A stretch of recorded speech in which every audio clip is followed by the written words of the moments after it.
preparing live stream. The host has started broadcasting the meeting on YouTube, Safari. Broadcast meeting, Zoom window, Go Live button. You are currently on a button inside of web content. To click this button, press Control, Option, Space. To exit this web area, press Control. YouTube video player, Group 1. My very first coaching lesson 12 years ago. YouTube, Zoom.us. Zoom meeting, abs reaction record, multiple share screen button. Desktop 11 items, share screen in. Whiteboard 1 items, iPhone, Safari 1, keynote, 3 signs of Victimhood, optimize share, keynote, you have dozen screen share, Zoom share toolbar window, system dialog, contact. Okay. Hello. How are you? How's your Sunday going? Whoa. Okay. This felt really like important to share because I think we all kind of get lost in like thinking that we don't have a choice. But when we fall into the victim trap of not having a choice, we're just that, we're a victim. You always have a choice. This was the first lesson I ever learned when I first hired a coach, like in 2010 or 2009, 2010, I think is when I hired my first coach. And it was actually a former colleague of mine who had quit and become a coach.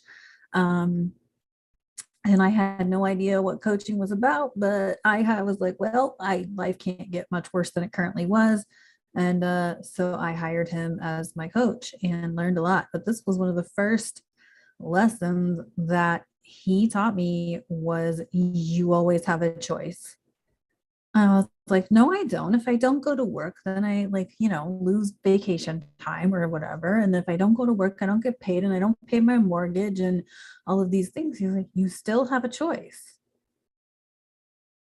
There are consequences to your choice, but you always have a choice. He's like, you could quit your job.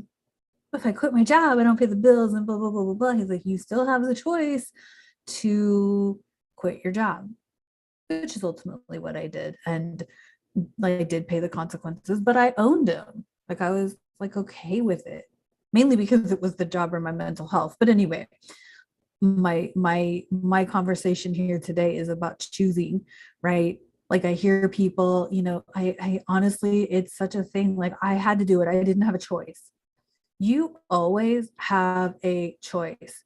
And the more you stand in your power to choose what is aligned, what's best for you, what feels good for you, and not base your choice in limitations or scarcity or whatever, like the more you stand in your power to choose, the more you teach yourself, the universe, that you want this level up, right? There will always be consequences, and that those are a matter of how you embrace them or how you respond to them, right? What did I do? I moved out of my house and I moved on with my life in various ways, right? But I see it all the time. Like currently, like I choose to believe that there are groups of people who want to see support services get implemented and executed completely differently than the current matrix structure, right? I choose to believe that there's people out there who really want to change the way this shit goes for people, right? In whatever capacity that is. Maybe there's people out there who simply want to have an inpatient or a residential blind rehabilitation program that doesn't require a sleep shade.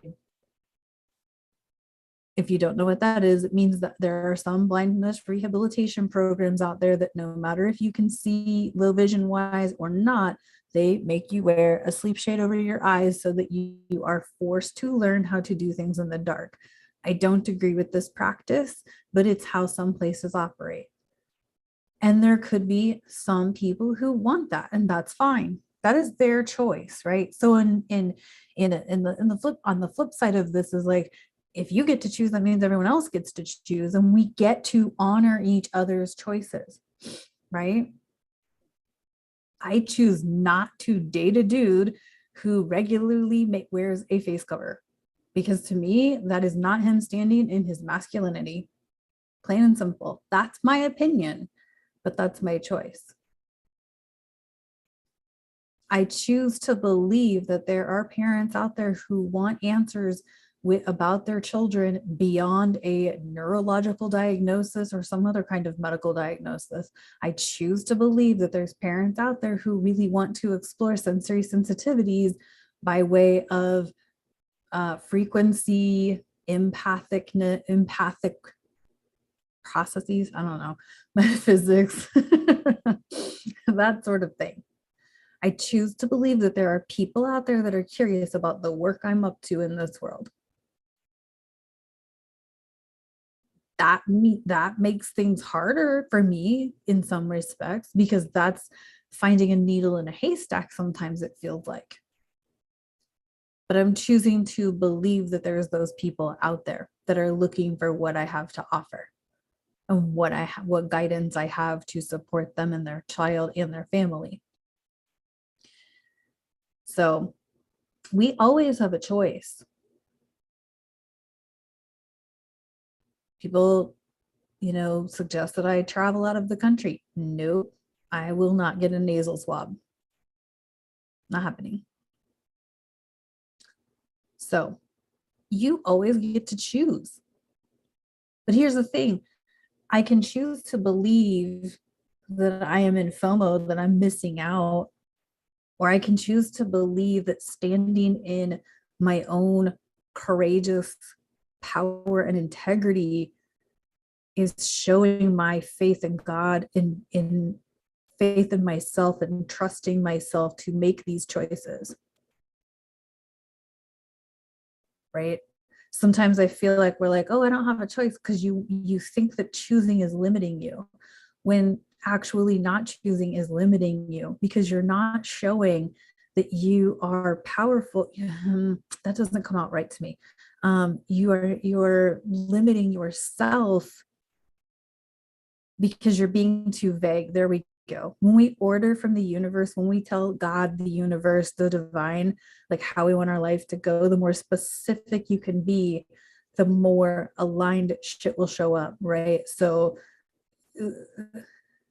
sometimes seems like it's the harder way, but honestly, that's where I get to say a hard no to things. Like, nope, that don't align. Nope, that does not align. That 100% aligns. Okay, we're going with that. Even if that means the bigger, maybe financial sacrifice, or bigger decision, or the bigger commitment.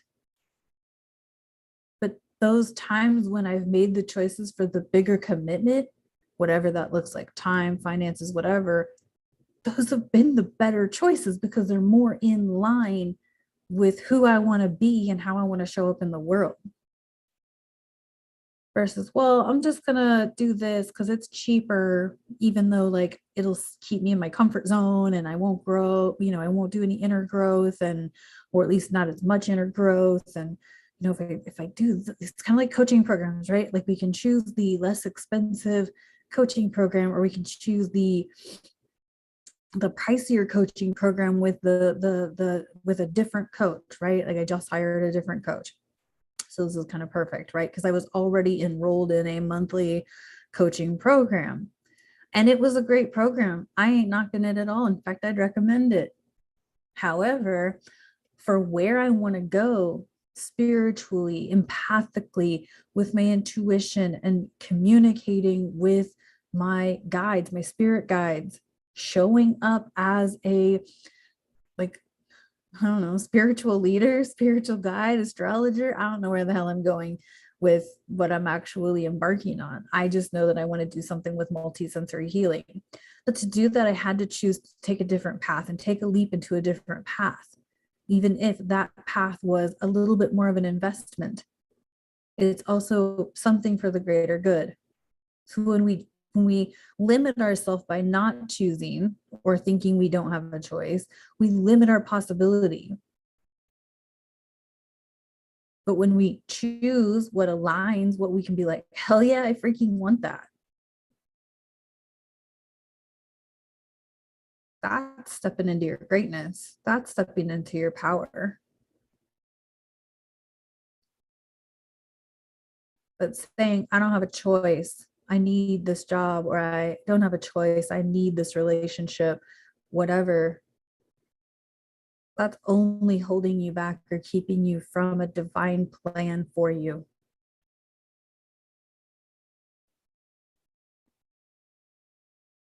So think about that as you hop into your Monday. I don't really operate on on the weekly thing. Weekends don't really they don't really like, I don't want to say they don't matter, but I mean, I could have a weekend in the middle of the week.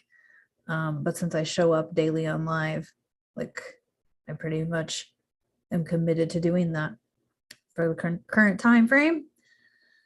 So anyway, I hope you found this to be helpful. I think it's a very powerful conversation, because I think that some people don't want to step into their greatness. I feel like a lot of people are like wanting to limit themselves, and they don't want to step into how powerful and how great they can be as a human and as a person in this world. And admittedly, I was in this space for a very long time. When I did leave my job, I blamed everything for why I left it. Like, well, it was my supervisor's fault, or, I didn't have, space and time for mental well-being or whatever. Nobody understood me, or nobody cared, or I mean, all of the blaming, right? All of the freaking blaming. And then I ended up living in a small town for a while, and all of the blaming, all of the blaming, all of the blaming, right? Did all of the blaming for so long. I remember working with one of my coach colleagues at one point, and she's like, "You're so victim, you don't even know how victim you are." And I believe that to be true about many people. Like, we're so victim because we're so taught to give up our responsibility. Like, I was like connecting with an old friend, and like, I swear to God, this statement, they aren't willing to be responsible. Personally, they're not willing to take responsibility, came up so many times that like just like it's like if it were a drinking game, we would have been drunk, right? Like, that's been coming up a lot lately too. Like, we're all sounding like such broken records that at this point, if we were drinking games, we'd all be drunk. So oh my goodness. Anyway, I just I see so much potential in people, usually within moments of encountering the people. And then like you start hearing I can't do this because of that, or I can't, do this. But I mean, and I catch myself doing it right now. Like, right, I can't go hiking because I don't have the support people to go hiking. And honestly, it tears me apart that I don't have the resources, the support resources to go hiking. I would love to do a through hike. I have wanted to since I read Bill Bryson's A Walk in the Woods. And then Cheryl Strayed's Wild. Like, it's just something I want to do. And then not having the support to do it, or even to like, do small hikes around Phoenix, like that fucks with me all the time. So like, I'm sitting here saying all this, and I'm telling you, I'm in the same boat, because my whole thing is I can't get to the locations because I don't drive, and I don't have a person who can support me in doing the hike safely to actually do the hiking. So that's my thing. That's what I'm hung up on right now, is I really just want to go be in the mountains. And we'll see. I just keep putting it out there. I kind of feel like I'm an abnormal person, and therefore I will attract people in an abnormal way. And sometimes that can be a little disheartening for me, because it's like I don't do things conventionally. Things don't show up for me conventionally. They show up differently, usually pretty unexpectedly. Like, oh, well, okay, how'd I end up with that friend? All right, well, they're here, so here we are. So anywho, I hope this was helpful. I mean, Three signs that victims. Zoom, move, focus, the next window. Your image. Stop share button. we are really all in the same boat, right? Like, I'm not here to talk like I'm over you or better than you, because I'm not. I still have victimy shit that I'm dealing with, right? I still have things where I could choose things to go better for myself that are not going the way that I want them to. And I get angry, and it's okay. And it's also where I have to put my faith in God, or the God source, divine universe, whatever you want to call it and be like, it's going to be okay. And that there's some level of healing that needs to occur before that next level up for me can occur, right? I have big visions. I have big dreams as to what I want to create and bring into the world.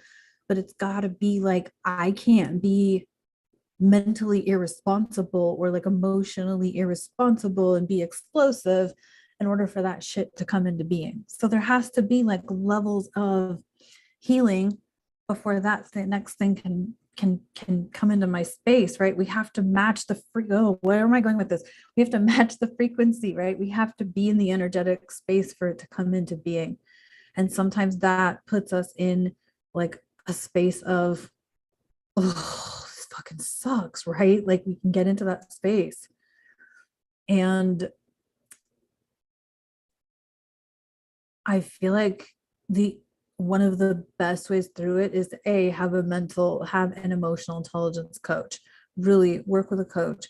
I promise you, working with a coach is probably one of the greatest choices I've ever made in my life, is working with coaches. And I'm here. That's what I do. I work as a coach, helping you through all your shit and helping you see your own damn possibility, because you're a brilliant being.